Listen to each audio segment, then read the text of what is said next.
Une rare scène de joie dans le village de Tolkien avec l'arrivée d'un nouveau véhicule chargé de vivres pour cette population sinistrée.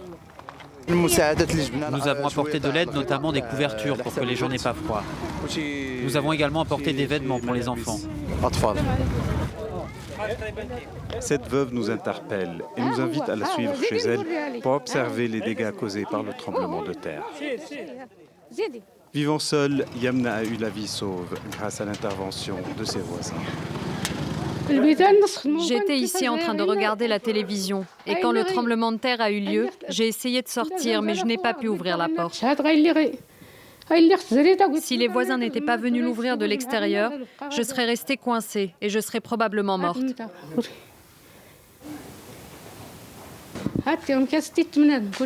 Comme vous le voyez, toute la maison est fissurée. Il ne reste plus rien et il n'y a personne pour m'aider.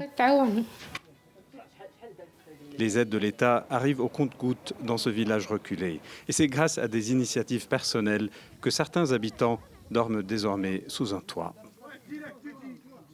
Nous distribuons des tentes aux gens pour qu'ils aient un endroit où vivre. Ils n'ont plus rien. 3 personnes sont décédées à Tolkien et beaucoup d'autres miraculés sont sortis indemnes de ces maisons en terre cuite. Nous sommes sortis par ici. Nous étions 10 personnes, dont 4 enfants, ma femme et mon nourrisson. Nous avons creusé ce trou à l'aide d'une hache.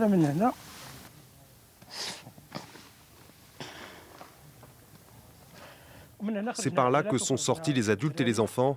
J'étais le dernier. À l'image des autres habitants du village, Mohamed vit entre la peur de l'inconnu et l'attachement à la terre natale. Nous avons peur des intempéries. Quand il neige ici, la neige peut atteindre 1 mètre à 1,20 m. Il est difficile d'abandonner ses racines et son village natal. C'est ici que je suis né, que j'ai grandi, que je suis allé à l'école et que j'ai appris le Coran. Tolkien est un village parmi une centaine d'autres du Haut-Atlas à avoir subi de plein fouet le tremblement de terre. Pour l'heure, ses habitants dorment à l'extérieur sous des tentes. Mais toutes ces personnes sont rongées par l'inquiétude, celle de savoir quand et comment ils pourront reconstruire leur maison, surtout à l'approche de l'hiver et de ces températures négatives.